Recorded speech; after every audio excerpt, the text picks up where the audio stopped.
नमस्कार दोस्तों। आज हम क्वेश्चन एंड आंसर्स लेंगे आज के सेशन में। बट क्वेश्चन एंड आंसर्स लेने से पहले थोड़ा ग्लोबल न्यूज़ फ्लो को देख लेते हैं, जो ग्लोबल इंडस्ट्रीज है उनको देख लेते हैं। तो सबसे पहले ऑयल की बात करेंगे। ऑयल पिछले 2 दिनों में करीबन $72 पर बैरल एक तरह से छू के आया है या अभी ट्रेड कर रहा है। And this is because of this could be attributed to one thing which is the Israel and Iran war. तो इसराइल ने ईरान के ऊपर हमला किया, फिर ईरान इसराइल के ऊपर हमला किया। अब लोगों को डर है कि कहीं एस्केलेट हो के इसराइल जो है ईरान के ऑयल फील्ड्स को हमला ना कर दे, क्योंकि that is a source of revenue for Iran. और फिर in retaliation Iran will kind of attack oil fields of American proxies in the Middle East. American proxy जैसे सऊदी है, यूएई है, तो उनके भी ऑयल फील्ड्स है। यूएई पूरा तेल से भरा है, तो ऐसा ना हो जाए कि एक दूसरे के ऑयल फील्ड्स को टारगेट कर करके ऑयल के प्राइसेस जो है वो $150-140 तक पहुंचा दे ये लोग, राइट। तो यूक्रेन वॉर के वक्त भी मुझे अच्छा याद है $130 पर बैरल एक तरह से पहुंच गया था ऑयल का प्राइस, क्योंकि रशिया एक मेजर एक्सपोर्टर है ऑयल का। So this news flow has to be kind of tracked, especially from the point of this very important commodity, one very important input commodity, right? तो कहीं पे भी दुनिया में अगर कोहराम मच रहा होता है या कहीं पे भी जियोपॉलिटिकल टेंशन्स होते हैं, तो दो एसेट्स या दो फ्लाइट टू कैपिटल होता है। और there is something called as flight to capital, wherein people kind of move to assets which are considered to be the safest, and there are two safest assets which are considered globally. The first one is gold, obviously, and gold has been going up for the last couple of years. Gold का अगर आप price देखो तो करीबन 3,400 dollars पर ounce हुआ था एक तरह से, एंड कहीं ना कहीं कंसोलिडेट हो रहा है यहाँ पे। And it is just not because of the geopolitical tensions that gold is going up. Gold is going up because जो दूसरा सेफ एसेट है, जो दूसरा सेफ हेवन है, वो अपना ट्रस्ट लूज आउट करते जा रहा है। और वो दूसरा सेफ हेवन जो है वो है डॉलर, राइट। तो dollar is basically is the global reserve currency। अमेरिक sovereign एक बहुत स्ट्रॉन्ग सॉवरन है इसके पीछे, यूएस है इसके पीछे। And dollar has been losing its shine for the last couple of months. जब से डोनाल्ड ट्रंप इलेक्ट होके आया है तो dollar has been losing its shine, but we can not attribute this to Donald Trump only. इसके बहुत larger implications हुए हैं, स्पेशली यूएस का जो डेट है 130% का एक तरह से डेट है, 37 ट्रिलियन का डेट है, right. And second, the fiscal deficit, they just don't want to reduce it. ये जो नया बिग ब्यूटीफुल बिल आया, this will take the fiscal deficit to the next level. $1.9 trillion का फिजिकल डेफिसिट इस साल का होने वाला है। तो मतलब यूएस खर्च करने से पीछे हट ही नहीं रहा है, जिसकी वजह से उसका जो करेंसी है वो डेप्रिशिएट हो रहा है। और ऑब्वियसली वो लोग खुद इसको डेप्रिशिएट करना चाहते हैं, because they want US to kind of be an industrial base for manufacturing, not for all everything under the sun, but at least the security related components which are currently procured from China, right। तो ये एक security issue है।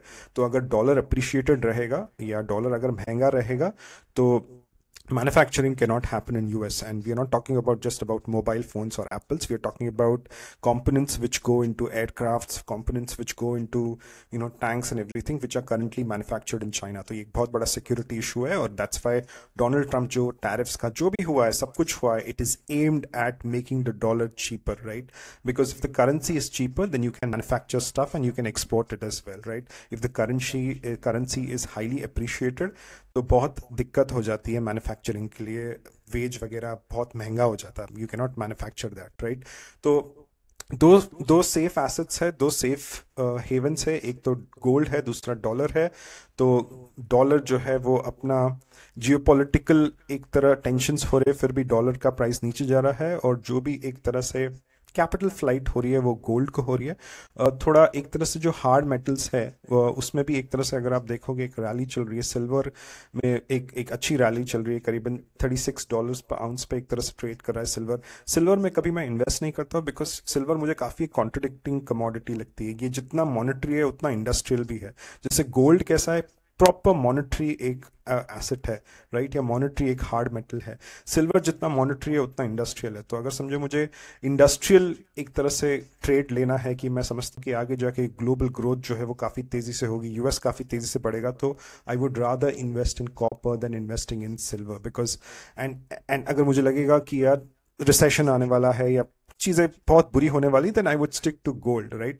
So one has to be very clear that either you take the industrial route or you take the monetary route. अगर आपको लग रहा है कि आगे रिसेशन वगैरह आने वाला है, you stick to the monetary metal which is gold, and if you think that the world is going to grow economically stronger in the next couple of years, then one can look at copper, because which copper is a pure play industrial metal. तो जो भी ये data centers बन रहे हैं, ये artificial intelligence का जो भी infrastructure बन रहा है, it is because of copper, right? जो भी supply chains redesign किए जा रहे हैं, it is जो भी एक you know cable fibers 4G 5G ये go copper is a very important commodity over here, right? तो अगर आप देखोगे निफ्टी भी, अगर आप देखो निफ्टी का एक चार्ट दिखा देता हूँ, then we'll go to question and answers. Nifty is going to be range bound the next couple of months till ये टैरिफ पे कुछ क्लैरिटी नहीं आ जाती है. और रेंज बाउंड होना भी चाहिए ना, कि फंडामेंटल्स तो इतने स्ट्रांग नहीं, अर्निंग्स वगैरह इतने कुछ स्ट्रांग आए नहीं, तो रेंज बाउंड ही रहेगा निफ्टी, राइट. ये जो चॉकलेट दिया है आरबीआई ने कुछ दिन पहले, ये 0.5% का कट और वो सीआरआर का कट, राइट. ये बोलते हैं ना, बच्चे के हाथ से एक हाथ से चॉकलेट दिया गया है क्योंकि 6 महीने पहले एक हाथ से चॉकलेट लिया गया था. जो यहाँ पे जो कुछ दिन पहले हुआ, it is monetary easing that has happened, but in the budget जो फिजिकल डेफिसिट है वो कम करने की बात की गई थी फाइनेंस मिनिस्टर की, because they want to show the international rating agencies की इंडिया का फिजिकल डेफिसिट काफ़ी स्ट्रांग है, काफ़ी डिसिप्लिन है हम लोग. तो वहाँ पे अगर कम पैसा खर्च हो रहा है तो यहाँ पे थोड़ा ज़्यादा खर्च होने की बात हो रही है, राइट. तो नेट इम्पैक्ट के मार्केट के ऊपर इतना कुछ ज़्यादा नहीं आया है. कुछ अच्छे इंडेसेस निकल के आ रहे हैं, कुछ अच्छे लोग जो एनालिस्ट है कुछ अच्छा डेटा दे रहे हैं. फॉर एग्जांपल लोग कह रहे हैं या फिर एनालिस्ट कह रहे हैं कि जो प्राइवेट केपेक्स है इस साल का, that is going to be around 11,000 crore, which is equal to the kind of government capex which was done at the peak, let's say 2 years back. तो करीबन 11,000 crore का गवर्नमेंट केपेक्स हुआ था. तो इस साल का भी जो प्राइवेट केपेक्स है वो पिकअप होकर 11,000 crore का होगा.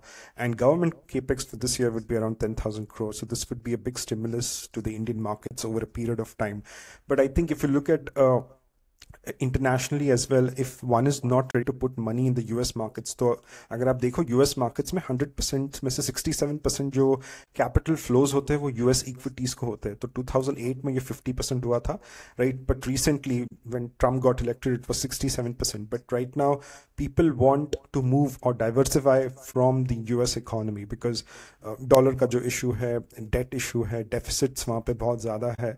So one do not look कोई ज़्यादा यूएस को, it's not considered to be a great market right now. That's why people are going to diversify to other markets. But if the global fund managers have to diversify to other markets, then China would be a far cheaper market as compared to India.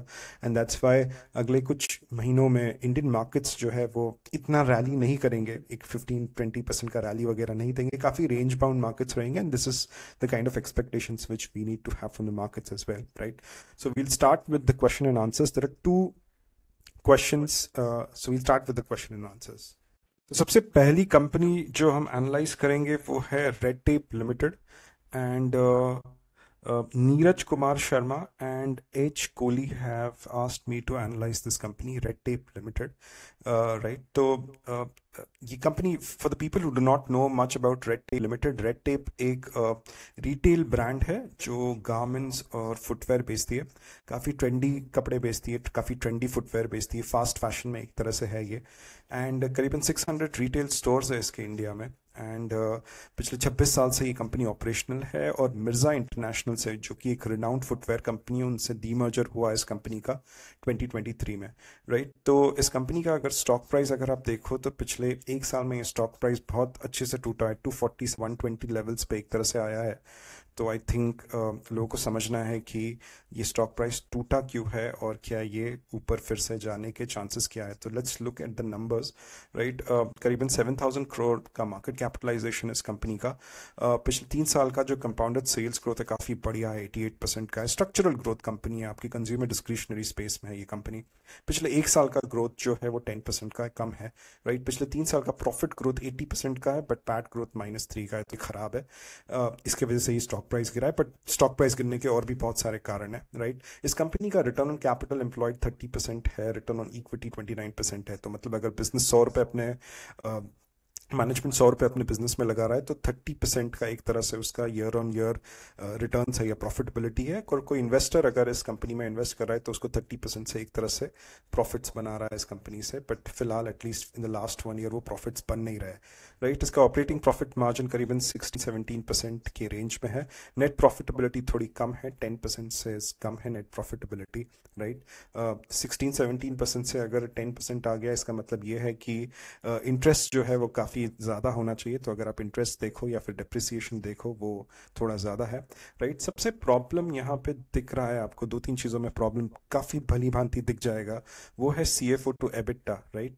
तो CFO to EBITDA is nothing but the ability of a company to convert profits 517 crore into cash flows 269 crore. मतलब profit आप 517 करोड़ दिखा रहे हो but आपका CFO है cash flow from operations. मतलब कोई भी बिजनेस में कैश बनना बहुत इंपॉर्टेंट है। बहुत सारे कंपनी सिर्फ प्रॉफिट्स दिखाते हैं बट कैश आना, जब तक कैश नहीं आएगा तब तक वो बिजनेस नहीं है। उसके पहले सिर्फ अगर आप प्रॉफिट्स दिखाओगे कैश नहीं आएगा तो this is more of a distribution thing कि आप बेच नहीं रहे हो, बांट रहे हो, राइट।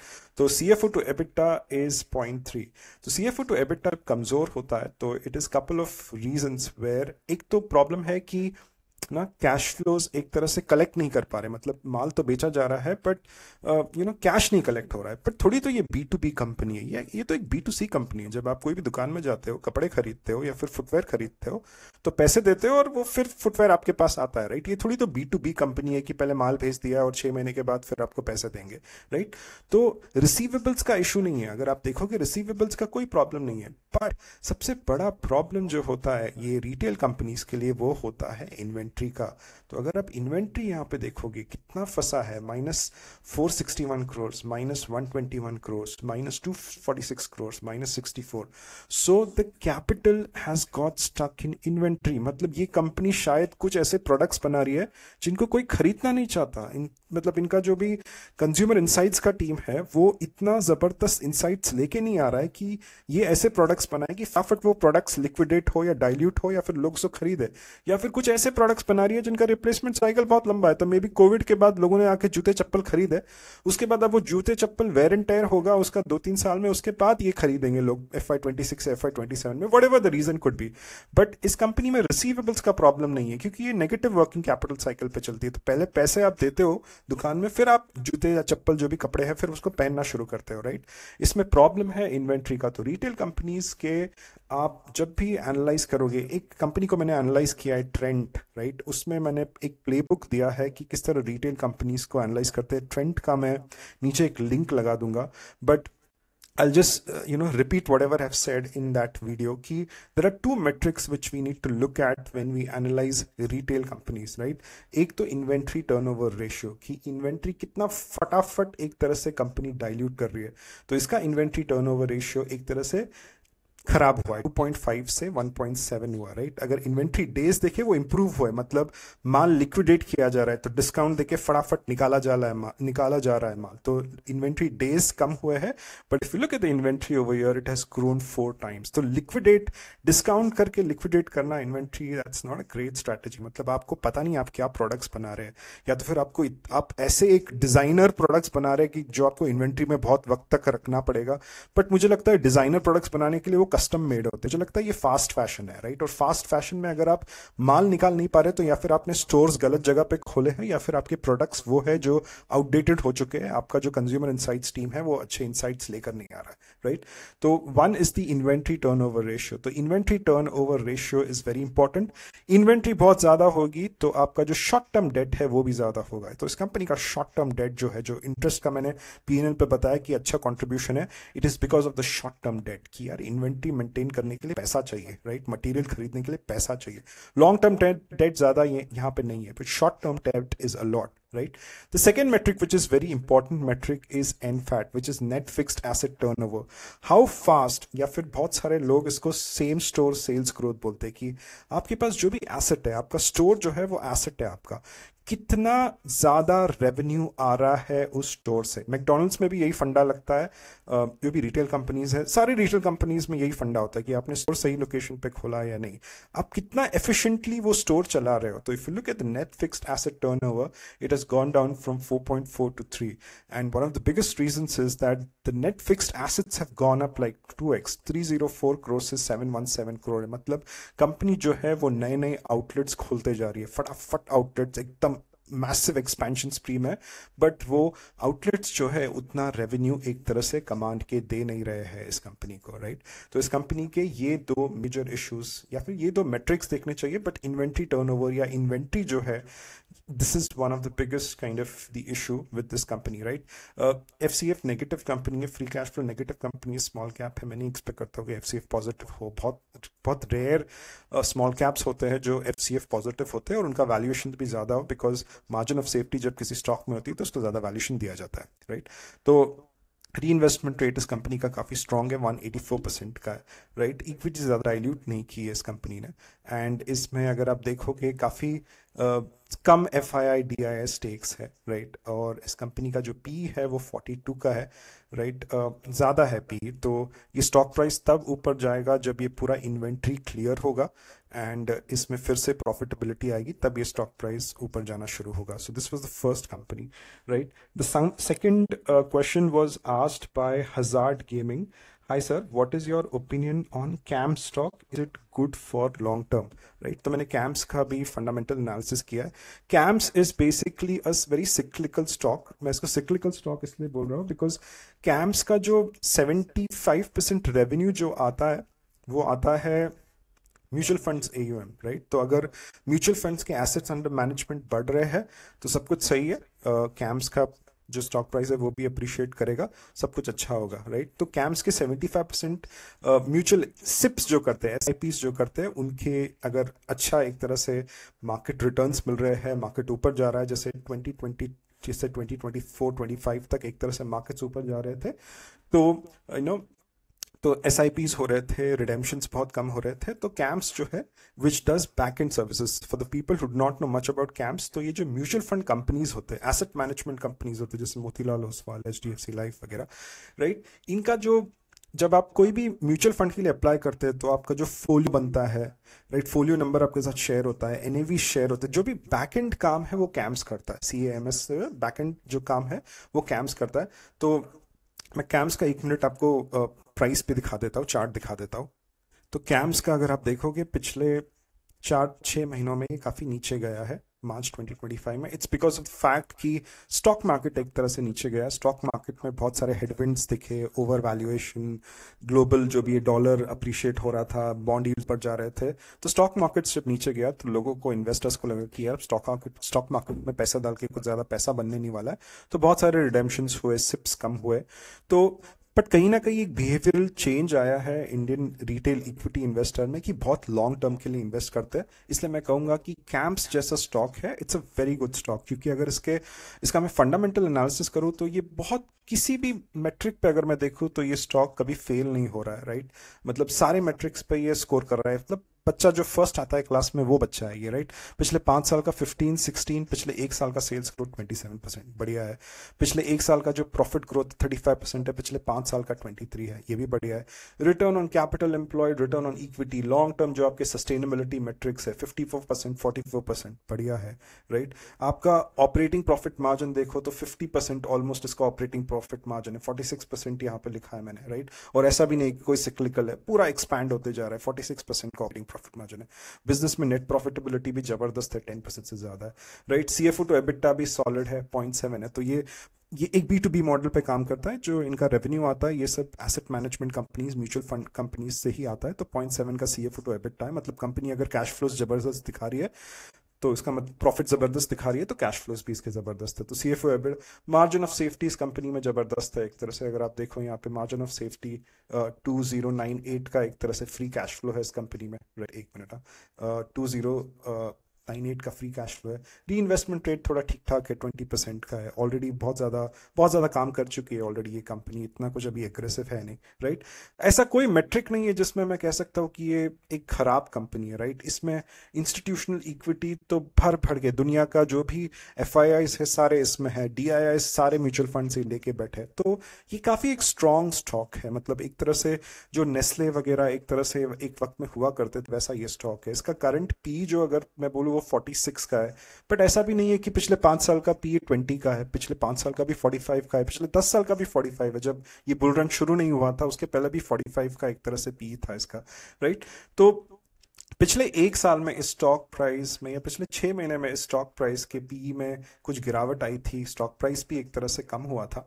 बट मुझे लगता है कि if someone wants to invest long term in any organisation, right, और any stock, I think this looks like a fairly decent, क्योंकि एक स्ट्रक्चरल काइंड ऑफ एक अप ट्रेंड आ चुका है इंडियन स्टॉक मार्केट्स में। Yes, the best is behind us, but I don't think so कि कुछ आगे बुरा होने वाला है, राइट। जो भी इक्विटी फ्लोज है वो तो चलेंगे, लोग सिप करेंगे, लोग एक तरह से रिटायरमेंट प्लानिंग वगैरह SIP के थ्रू कर रहे हैं आजकल, right. So I think this is a decent stock in the long term. कोई अगर लॉन्ग टर्म इसको इन्वेस्ट करना चाहे तो these are this is a decent company. Valuations वगैरह are also fine as well, थोड़ा महंगा लग रहा है optically, but I think it's fine, right. तो these were the two questions which we had today. I hope I've answered these two questions the best of the ability. Kindly let me know if you have any other questions. Please write them in the comment box. I will take them up. These are not stock recommendations. Please do your own research before you invest. And please subscribe to the channel if you haven't, and like and share as much as you can. Please support me in growing this channel. Thank you very much for your time. Take care.